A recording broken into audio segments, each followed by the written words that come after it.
ನಮಸ್ಕಾರ.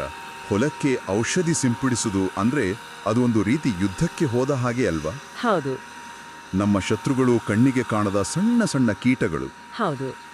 ಆದ್ರೆ ಈ ಯುದ್ಧಕ್ಕೆ ಹೋಗುವಾಗ ನಮ್ಮ ರಕ್ಷಣಾ ಕವಚವನ್ನೇ ಮರೆತುಬಿಟ್ರೆ ನಮ್ಮ ಆರೋಗ್ಯವನ್ನೇ ಪಣಕ್ಕಿಟ್ಟ ಹಾಗೆ ಆಗುತ್ತೆ. ಅದೇ ಇಂದು ನಾವು ಆ ಕವಚದ ಬಗ್ಗೆ, ಅಂದ್ರೆ ಕೀಟನಾಶಕ ಬಳಸುವಾಗ ನಮ್ಮನ್ನು ನಾವು ಹೇಗೆ ರಕ್ಷಿಸ್ಕೋಬೇಕು ಅನ್ನೋದ್ರ ಬಗ್ಗೆ ಸ್ವಲ್ಪ ಆಳವಾಗಿ ಚರ್ಚಿಸೋಣ. ನಮ್ಮ ಇವತ್ತಿನ ಚರ್ಚೆಗೆ ಆಧಾರ ರೈತರಿಗಾಗಿ ಕೀಟನಾಶಕ ಬಳಕೆಯ ಸುವರ್ಣ ನಿಯಮಗಳು ಅನ್ನೋ ಒಂದು ಕೈಪಿಡಿ. ಹೌದು. ಈ ಚರ್ಚೆಯ ಮುಖ್ಯ ಉದ್ದೇಶ ಬರೀ ಬೆಳೆ ಉಳಿಸೋದಲ್ಲ, ಅದಕ್ಕಿಂತ ತುಂಬಾ ಮುಖ್ಯವಾಗಿ ರೈತರ ಆರೋಗ್ಯ ಅನ್ನೋ ಅತಿ ದೊಡ್ಡ ಆಸ್ತಿಯನ್ನು ಉಳಿಸ್ಕೊಳ್ಳೋದು. ಯಾಕೆಂದ್ರೆ ಇವತ್ತು ನಾವು ಮಾಡೋ ಒಂದು ಸಣ್ಣ ತಪ್ಪು ನಾಳೆ ನಮ್ಮನ್ನ ಹಾಸ್ಪಿಟಲ್ ಬೆಡ್ ಮೇಲೆ ಮಲಗಿಸಬಹುದು. ನಿಜ. ಕೀಟನಾಶಕ ಅನ್ನೋದು ಎರಡೂ ಕಡೆನೂ ಹರಿತಾ ಇರೋ ಕತ್ತಿ ಇದ್ಹಾಗೆ. ಜಾಗ್ರತೆ ಇಲ್ಲ ಅಂದ್ರೆ ಕೀಟಗಳ ಜೊತೆ ನಮ್ಮನ್ನು ಬಲಿ ತಗೊಡುತ್ತೆ. ಸರಿ. ಹಾಗಾದ್ರೆ ಆ ಯುದ್ಧ ಭೂಮಿಯಲ್ಲಿ ನಾವು ಸಾಮಾನ್ಯವಾಗಿ ಮಾಡೋ ತಪ್ಪುಗಳ ಬಗ್ಗೆನೇ ಮಾತು ಶುರು ಮಾಡೋಣ ಅಲ್ವಾ? ಖಂಡಿತ. ಆದ್ರಿಂದಲೇ ಶುರು ಮಾಡೋಣ.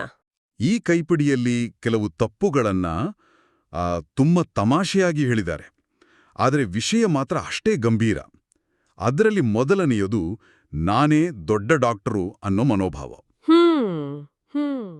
ಅಂದ್ರೆ ಅಂಗಡಿಗೆ ಹೋಗಿ ಆ ಪಕ್ಕದ ಹೊಲದ ಬಸಂಗನ್ ಯಾವುದೋ ಕೆಂಪು ಡಬ್ಬಿ ತಂದಿದ್ನಲ್ಲ ಅದನ್ನೇ ಕೊಡಿ ಅಂತ ಕೇಳೋದು. ಇದು ಹಳ್ಳಿಗಳಲ್ಲಿ ತುಂಬಾ ಕಾಮನ್ ಅಲ್ವಾ? ಅಯ್ಯೋ ಖಂಡಿತ.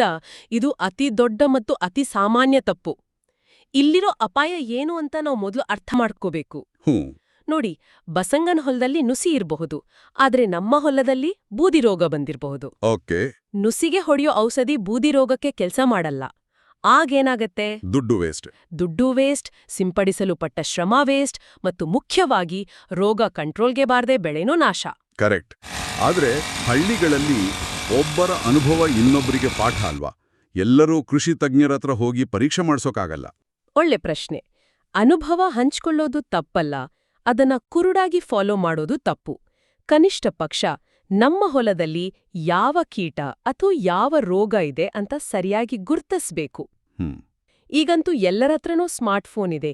ಗಿಡದ ಫೋಟೋ ತೆಗೆದು ಕೃಷಿ ಇಲಾಖೆ ಅಧಿಕಾರಿಗಳಿಗೆ ಕಳಿಸಬಹುದು. ಸರಿ. ಇಲ್ಲಾಂದ್ರೆ ಔಷಧಿ ಅಂಗಡಿಯೋರನ್ನ ನನ್ನ ಹೊಲದಲ್ಲಿ ಈ ಸಮಸ್ಯೆ ಇದೆ, ಇದಕ್ಕೆ ಸರಿಯಾದ ಔಷಧಿ ಯಾವುದು ಅಂತ ಕೇಳ್ಬೇಕೇ ಹೊರತು ಬಸಣ್ಣ ತಗೊಂಡು ಹೋದದ್ದನ್ನೇ ಕೊಡಿ ಅಂತಲ್ಲ. ಸರಿಯಾದ ರೋಗಕ್ಕೆ ಸರಿಯಾದ ಮದ್ದು. ಅರ್ಥ ಆಯ್ತು. ಈಗ ಎರಡನೇ ತಪ್ಪಿನ ಕಡೆಗೆ ಬರೋಣ. ಇದನ್ನ ಕೈಪಿಡಿಯಲ್ಲಿ ಕಾಕ್ಟೇಲ್ ತಪ್ಪು ಅಂತ ತಮಾಷೆಯಾಗಿ ಕರೆದಿದ್ದಾರೆ. ಹೌದು. ಅಂದ್ರೆ ಒಂದೇ ಸರಿ ಎಲ್ಲಾ ಕೀಟ ರೋಗ ಸತ್ತೋಗ್ಲಿ ಅಂತ 2-3 ತರದ ಕೀಟನಾಶಕಗಳನ್ನ ಒಟ್ಟಿಗೆ ಡಬ್ಬಕ್ಕೆ ಸುರಿದು ಮಿಕ್ಸ್ ಮಾಡೋದು. ಹೌದು. ಇದು ಹೊಲದಲ್ಲಿ ಮಾಡೋ ಒಂದು ಡೇಂಜರಸ್ ಕೆಮಿಸ್ಟ್ರಿ ಪ್ರಯೋಗ. ಹೌದಾ? ಕೆಲವು ರಾಸಾಯನಿಕಗಳು ಒಂದಕ್ಕೊಂದು ಸೇರಿದಾಗ ಅವುಗಳ ಶಕ್ತಿ 100 ಪಟ್ಟು ಜಾಸ್ತಿಯಾಗಿ ಬೆಳೆಯನ್ನು ಸುಟ್ಟು ಹಾಕೋ ವಿಷವಾಗಿ ಬದಲಾಗಬಹುದು. ಅಬ್ಬಾ.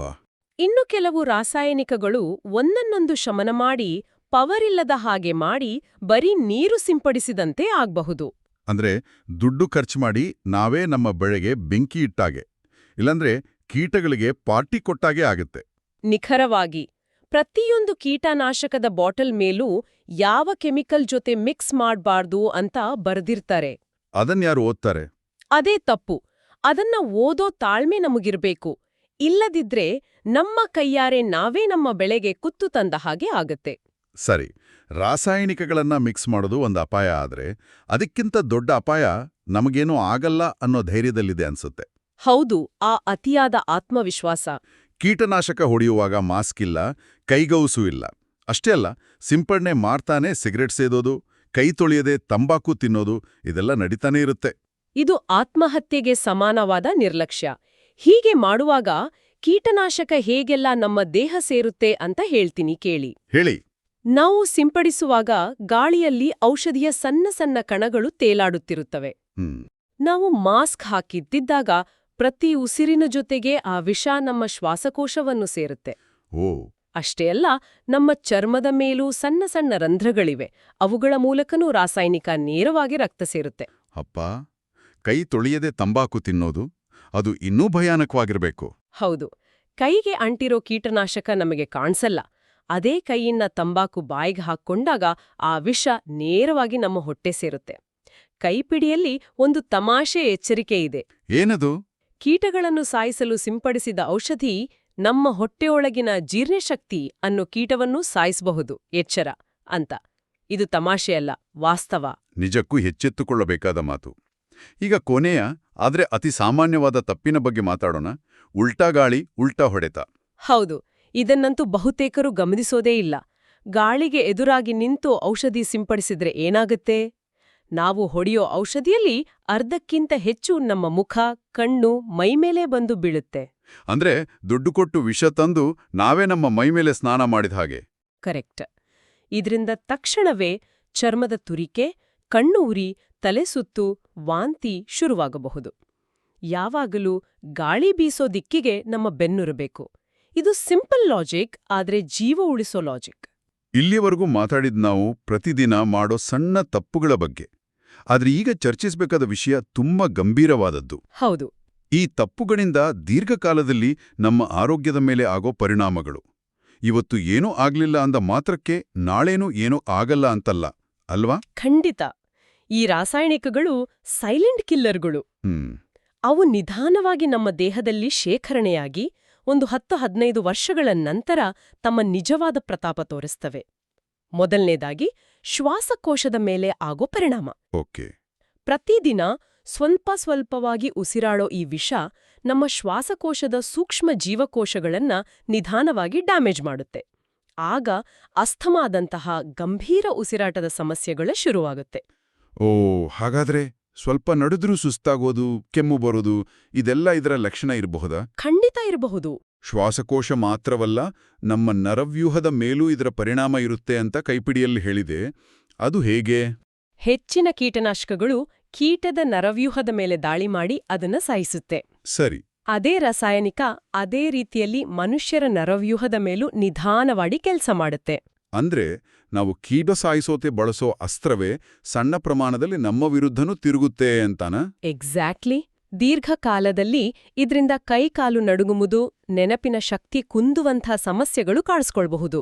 ಇದು ಕೇಳಲಿಕ್ಕೆ ಭಯವಾಗುತ್ತೆ. ಇನ್ನು ಕ್ಯಾನ್ಸರ್ನಂತಹ ದೊಡ್ಡ ಕಾಯಿಲೆಗಳ ಬಗ್ಗೆಯೂ ಎಚ್ಚರಿಕೆ ಕೊಟ್ಟಿದಾರಲ್ಲ? ಹೌದು, ಇದು ಅತಿದೊಡ್ಡ ಅಪಾಯ. ರಕ್ಷಣಾ ಸಾಧನಗಳಿಲ್ಲದೆ ನಿರಂತರವಾಗಿ ಕೀಟನಾಶಕಗಳ ಸಂಪರ್ಕಕ್ಕೆ ಬರುವುದರಿಂದ ರಕ್ತದ ಕ್ಯಾನ್ಸರ್ ಅಂದ್ರೆ ಲುಕೇಮಿಯಾ ಅಥವಾ ಚರ್ಮದ ಕ್ಯಾನ್ಸರ್ ಬರೋ ಅಪಾಯ ಜಾಸ್ತಿ ಇರುತ್ತೆ. ಅಯ್ಯೋ ದೇವ್ರೆ. ನಮ್ಮ ಚರ್ಮ ಸ್ಪಂಜಿನ ಹಾಗೆ, ಅದು ರಾಸಾಯನಿಕವನ್ನ ಹೀರ್ಕೊಂಡು ನೇರವಾಗಿ ರಕ್ತಕ್ಕೆ ಸೇರಿಸುತ್ತೆ. ಒಮ್ಮೆ ರಕ್ತ ಸೇರಿದ ಮೇಲೆ ಆ ವಿಷ ಇಡೀ ದೇಹದಲ್ಲಿ ಸಂಚರಿಸುತ್ತೆ. ಮತ್ತು ಈ ಪರಿಣಾಮ ಕೇವಲ ಸಿಂಪಡಿಸುವವರಿಗೆ ಮಾತ್ರ ಅಲ್ಲ, ಅವರ ಇಡೀ ಕುಟುಂಬದ ಮೇಲೂ ಆಗಬಹುದು ಅನ್ನೋದು ಇನ್ನೂ ಆತಂಕಕಾರಿ. ಹೌದು. ಇಲ್ಲೊಂದು ಪ್ರಶ್ನೆ ನಾವೆಲ್ಲರೂ ಕೇಳ್ಕೊಳ್ಬೇಕು. ಹೇಳಿ. ಹೊಲದಲ್ಲಿ ಕೆಲ್ಸ ಮುಗಿಸಿ ಅದೇ ಕೀಟನಾಶಕದ ವಾಸನೆ ಬರೋ ಬಟ್ಟೆಯಲ್ಲಿ ಮನೆಗೆ ಹೋಗಿ ನಮ್ಮ ಮಕ್ಕಳನ್ನ ಎತ್ಕೊಂಡು ಮುದ್ದಾಡ್ತೇವೆ. ಸಹಜ ಅದು. ಆಗ ಏನಾಗ್ಬಹುದು? ನಮ್ಮ ಬಟ್ಟೆ ಮೇಲಿರೋ ಆ ಕಾಣದ ರಾಸಾಯನಿಕಗಳು ಮಕ್ಕಳ ಸೂಕ್ಷ್ಮ ಚರ್ಮಕ್ಕೆ ತಾಗುತ್ತೆ. ಇದು ಅವರ ಬೆಳವಣಿಗೆಯ ಮೇಲೆ ದೀರ್ಘಕಾಲೀನ ಪರಿಣಾಮ ಬೀರಬಹುದು. ಹಾಗಾದ್ರೆ ಈ ಎಲ್ಲಾ ಅಪಾಯಗಳಿಂದ ಪಾರಾಗೋಕೆ ದಾರಿ ಯಾವುದು? ಸುಮ್ನೆ ಭಯಪಡಿಸಿದ್ರೆ ಸಾಲ್ದು, ಪರಿಹಾರನೂ ಬೇಕು. ಅದಕ್ಕಾಗಿಯೇ ಈ ಕೈಪಿಡಿಯಲ್ಲಿ ಕೆಲವು ಸುವರ್ಣ ಸೂತ್ರಗಳನ್ನ ಅಂದ್ರೆ ಗೋಲ್ಡನ್ ರೂಲ್ಸ್ ಕೊಟ್ಟಿದ್ದಾರೆ. ಅವನ್ನ ಒಂದೊಂದಾಗಿ ನೋಡೋಣ. ಖಂಡಿತ. ಮೊದಲನೇ ಸೂತ್ರ ನಮ್ಮ ರಕ್ಷಣಾ ಕವಚ ಅಂದ್ರೆ ಬೊಟ್ಟೆ. ಹೌದು. ಮೊದಲನೇ ಮತ್ತು ಅತಿ ಮುಖ್ಯವಾದ ಸೂತ್ರ ರಕ್ಷಣೆ. ಪೂರ್ತಿ ತೋಡಿನ ಅಂಗಿ, ಪೂರ್ತಿ ಪ್ಯಾಂಟ್ ಹಾಕಿ ಮೈಯನ್ನು ಪೂರ್ತಿಯಾಗಿ ಮುಚ್ಕೊಳ್ಬೇಕು.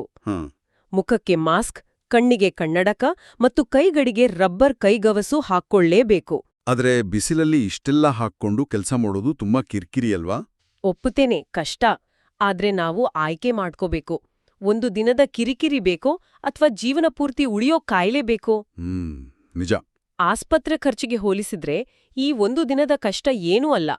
ಕೈಪಿಡಿಯಲ್ಲಿ ಹೇಳೋ ಹಾಗೆ ಇದು ಸ್ಟೈಲ್ಗಾಗಿ ಅಲ್ಲ, ಪ್ರಾಣ ಉಳಿಸ್ಕೊಳ್ಳೋಕೆ. ಸರಿಯಾದ ಮಾತು. ಈಗ ಎರಡನೇ ಸುವರ್ಣಸೂತ್ರ ಸ್ವಚ್ಛತೆ. ಇದು ನಮ್ಮ ಕುಟುಂಬದ ರಕ್ಷಣೆಗಾಗಿ ಇರೋ ಸೂತ್ರ. ಓಕೆ. ಕೆಲ್ಸ ಮುಗಿದ ತಕ್ಷಣ ನೇರವಾಗಿ ಸ್ನಾನದ ಕೋಣೆಗೆ ಹೋಗಿ ಸೋಪಿನಿಂದ ಚೆನ್ನಾಗಿ ಸ್ನಾನ ಮಾಡಬೇಕು. ಮತ್ತು ಸಿಂಪಡಣೆ ಮಾಡಿದ ಬಟ್ಟೆಗಳನ್ನ ಮನೆಯವರ ಬೇರೆ ಬಟ್ಟೆಗಳ ಜೊತೆ ಎಂದಿಗೂ ಸೇರಿಸಬಾರದು. ಯಾಕೆ? ಯಾಕಂದ್ರೆ ಆ ಬಟ್ಟೆಯಲ್ಲಿರೋ ರಾಸಾಯನಿಕಗಳು ಬೇರೆ ಬಟ್ಟೆಗಳಿಗೆ, ವಿಶೇಷವಾಗಿ ಮಕ್ಕಳ ಬಟ್ಟೆಗಳಿಗೆ ಹರಡಿದ್ರೆ ಅದರಿಂದ ದೊಡ್ಡ ಅನಾಹುತ ಆಗಬಹುದು. ಮೂರನೇ ಸೂತ್ರ ಸರಿಯಾದ ಸಮಯವನ್ನು ಆರಿಸಿಕೊಳ್ಳೋದು. ಇದು ನಮ್ಮ ಆರೋಗ್ಯ ಮತ್ತು ಹಣ ಎರಡನ್ನೂ ಉಳಿಸುತ್ತೆ ಅಂತ ಹೇಳಿದೆ. ಅದು ಹೇಗೆ? ಹೌದು.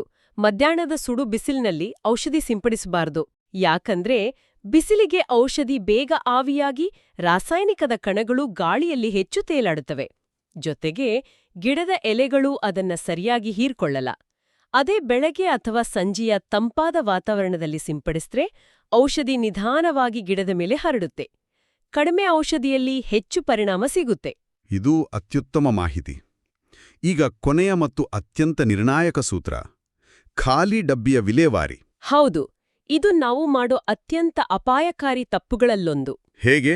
ಖಾಲಿಯಾದ ಕೀಟನಾಶಕದ ಡಬ್ಬಿಗಳನ್ನ ಎಂದಿಗೂ ಹಾಲು, ನೀರು, ಎಣ್ಣೆ ತರಲು ಮರುಬಳಕೆ ಮಾಡ್ಲೇಬಾರ್ದು. ಹಳ್ಳಿಗಳಲ್ಲಿ ಇದು ಸಾಮಾನ್ಯ. ಆ ಡಬ್ಬಿಯನ್ನ 100 ಬಾರಿ ತೊಳೆದ್ರೂ ಅದ್ರಲ್ಲಿರೋ ವಿಷದ ಸಣ್ಣ ಅಂಶ ಹೋಗಲ್ಲ. ಆ ಸಣ್ಣ ಅಂಶವೇ ಇಡೀ ಕುಟುಂಬವನ್ನ ಆಸ್ಪತ್ರೆಗೆ ಸೇರ್ಸೋಕೆ ಸಾಕು. ಹಾಗಾದ್ರೆ ಏನ್ ಮಾಡ್ಬೇಕು? ಒಂದು ಸುಲಭ ವಿಧಾನವಿದೆ: ಜಜ್ಜಿ, ಚುಚ್ಚಿ, ಹುಳಿ.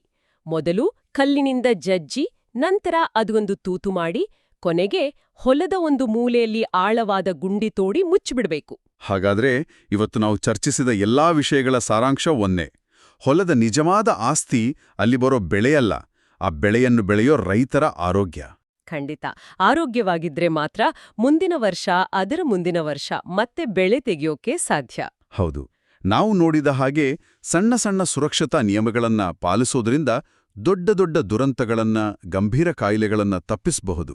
ಮಾಸ್ಕ್ ಹಾಕೊಳ್ಳೋದು, ಸ್ನಾನ ಮಾಡೋದು, ಇವೆಲ್ಲ ಸಣ್ಣ ವಿಷಯ ಅನಿಸಬಹುದು, ಆದರೆ ಇವು ಜೀವ ಉಳಿಸೋ ಕೆಲಸ ಮಾಡ್ತವೆ. ಜಾಗರೂಕತೆಯೇ ಇಲ್ಲಿ ಮುಖ್ಯ. ಹೌದು, ಹೊಲಕ್ಕೆ ಹೋಗುವಾಗ ಇರೋ ಉತ್ಸಾಹ ಮನೆಗೆ ವಾಪಸ್ ಬರುವಾಗ್ಲೂ ಇರಬೇಕಾದ್ರೆ ಈ ನಿಯಮಗಳನ್ನ ಪಾಲಿಸಲೇಬೇಕು. ಕೊನೆಯದಾಗಿ ಕೇಳುಗರಿಗೆ ಆಲೋಚಿಸಲು ಒಂದು ಪ್ರಶ್ನೆಯನ್ನು ಬಿಟ್ಟೋಗುತ್ತೇನೆ. ಖಂಡಿತ. ಇಂದು ನಾವು ಕೀಟನಾಶಕಗಳಿಂದ ನಮ್ಮ ದೇಹದ ಆರೋಗ್ಯವನ್ನ ಹೇಗೆ ಕಾಪಾಡಿಕೊಳ್ಳೋದು ಅಂತ ಚರ್ಚಿಸಿದ್ದೇವೆ. ಇದೇ ರೀತಿ ನಮ್ಮ ಹೊಲದ ಮಣ್ಣಿನ ಆರೋಗ್ಯವನ್ನ ದೀರ್ಘಕಾಲದವರೆಗೆ ಕಾಪಾಡಿಕೊಂಡು ಹೋಗಲು ನಾವು ಅನುಸರಿಸಬೇಕಾದ ಸುವರ್ಣ ಸೂತ್ರ